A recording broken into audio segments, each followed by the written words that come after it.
Available pa ang ating 2026 overall written forecast for your zodiac sign. It's like a roadmap mga babes, no? Or advanced script ninyo for the entire year of 2026 for your zodiac sign.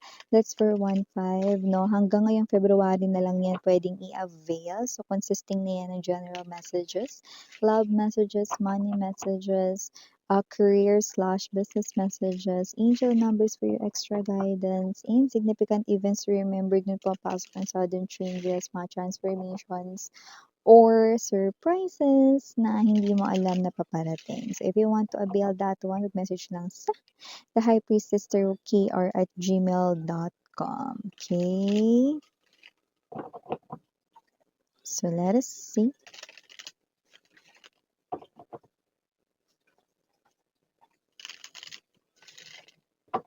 Let us see. What do we have here for you guys today? But it looks like right here I trying to, I don't know, compare. Pero I don't get na it's about comparing you and the other energy. Like, hindi. Parang, yeah, related sa'yo, pero parang meron siyang pinagkukumpara.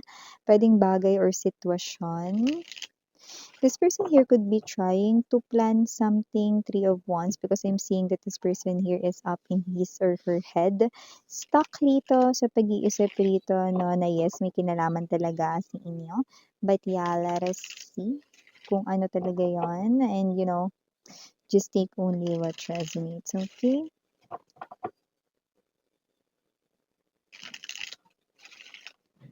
Archangel Michael, thank you so much, Angel Guides. Other details, informations about this, thank you so much.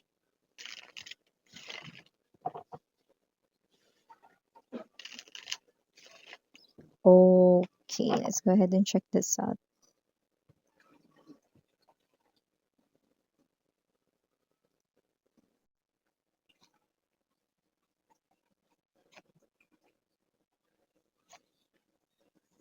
Naku.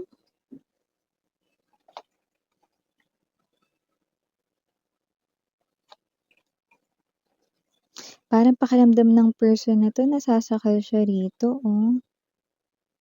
Hmm.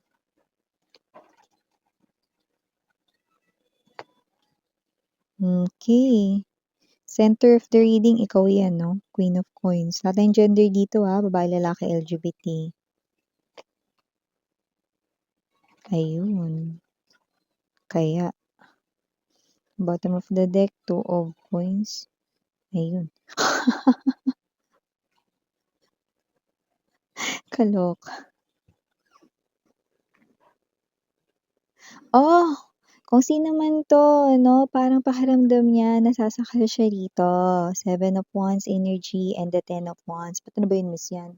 Ano namang kinalaman ko sa kanya? Well, ikaw ang sentro ng kanyang isipan at damdamin ngayon. Queen of Coins ang tinataglay mong energy. Maaaring matagal mong nakasama ang taong ito bago kayo nagkalayo ng landas, 'no, may umalis man rito or wala. Basta kayo ay separated ngayon, puwedeng nag-break din or whatever, 'no. Pero ang taong ito, 'no, hindi niya rito mawarian, pakiramdam niya nasasakal siya rito, 'no, kasi with the Three of Swords and the Four of Cups, ano yun, Miss, 'yan, devil, very, very strong. Hindi niya alam kung nami-miss ka lang ba talaga niya o gusto niya ng bumalik sa'yo. 'Yan, magkaiba yun, So, aminado siyang nami-miss ka niya pero hindi niya alam kung yung pagka-miss na yun, parang daan lang o gusto niya talagang bumalik sa piling mo, yun. So, nakita mo ba diyan, Miss, yan yung sagot? Oo, kaya nga naloka ako, eh. Yun, pero bago natin yan pag-usapan pa more, batiin muna natin everybody. Hi and hello there everyone, my name is Yan. Welcome new subscribers, returning Eastern buyers. Thank you po sa inyong walang sawang love at support for me. Kung di nyo pa alam, meron pa po tayong main channel on The High Priestess. Ang link niyan down below sa ating description box. So if interesado, i-click lamang yung link dyan para mapunta po kayo doon and araw-araw ay nag-upload tayo ng collective readings for all signs there. At yun nga, na meron din tayong reading per zodiac sign sign doon 'no. Tandaan niyo rin lahat ng gender dito, babae, lalaki, LGBT, puwede rin pong mag-switch ang mga roles dahil possible magkapalit-palit. Why? Kasi general reading ito, and at the end of the day, everybody, you hold your free will, like it's up to you if you wanna claim the messages and use it as your guidance or not. So, timeless tayo. When we say timeless, pwede nangyari na, sa iba nangyayari na po ngayon, which is high possibility, at sa iba ay posibleng mangyayari pa lang. But then again, this is your past lover, this is your ex-person right in here, no, na hindi niya alam kung daan lang ba itong nararamdaman niya, no, na nami-miss niya kayo rito or what. May mga nagre-resurface kasi or may nakikita siyang mga bagay na naaalala ka niya. May mga kaugnayan sa inyong past memories, no, so nami-miss ka talaga niya ngayon. Pero mukhang it is something here na nagtutuloy-tuloy everyday, kaya hindi niya alam dito kung pagka-miss lang ba ito dahil naaalala ka niya, or daan lang ba ito or gusto niya na talagang makipagbalikan sa'yo. Ayan, oh. So, kasi naman 'tong energy na 'to, 'no, yan yung kanya ritong katanungan sa kanyang sarili, 'no, at alam niya na siya rin mismo ang makakaalam ng sagot diyaan. Judgment energy, I think itong tao na 'to, 'no, sobrang tagal na, 'no, or kayo naman nakakaalam na kung gaano katagal na kayo hindi nag-uusap, 'no, or hindi nakakapag-communicate or hindi siya nag-reach out sa'yo. Pero possible ghost rin yung ginawa nitong tao na 'to sa inyo before.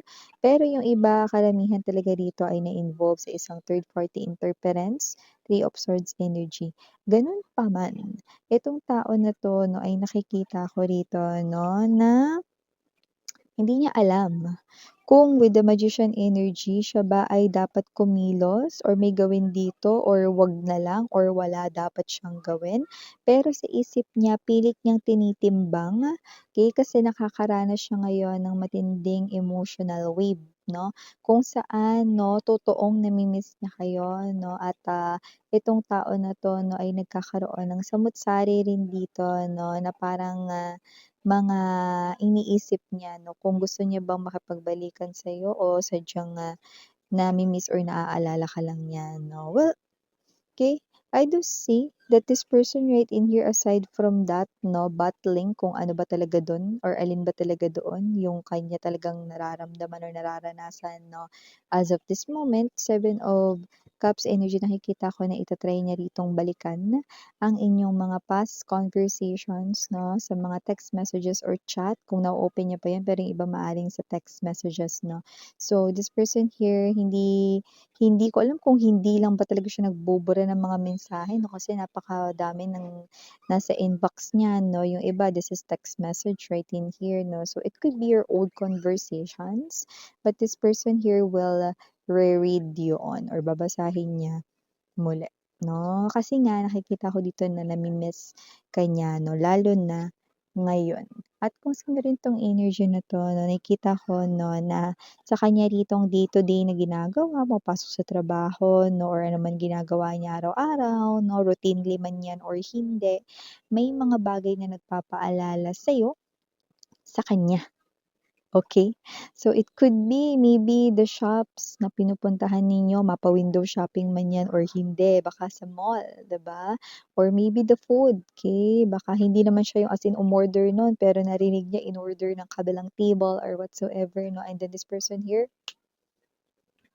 na-remember ka niya, naalala ka niya 'no, or maybe 'no, eto na may mga kapangalan ka 'no, at hindi naman ikaw yun 'no, pero narinig niya yung pangalan mo 'no, sa street or whatsoever 'no, papalingon siya. So, ilan lang yon 'no, sa mga nangyayari sa kanya ngayon 'no, and it is happening, it is because this person here ay literally pouring a lot of energy to you.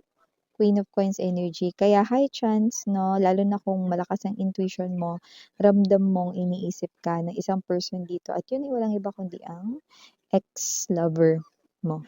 At hindi lang 'yan.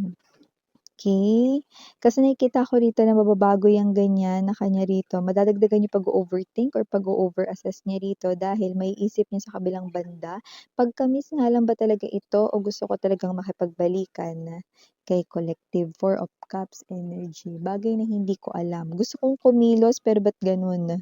Kailangan ko ba 'tong pag-isipan pero ba't gano'n? Parang kapagka iniisip kong dapat wala akong gawin, parang mas lalo kong may gustong gawin, 'yan, judgment energy.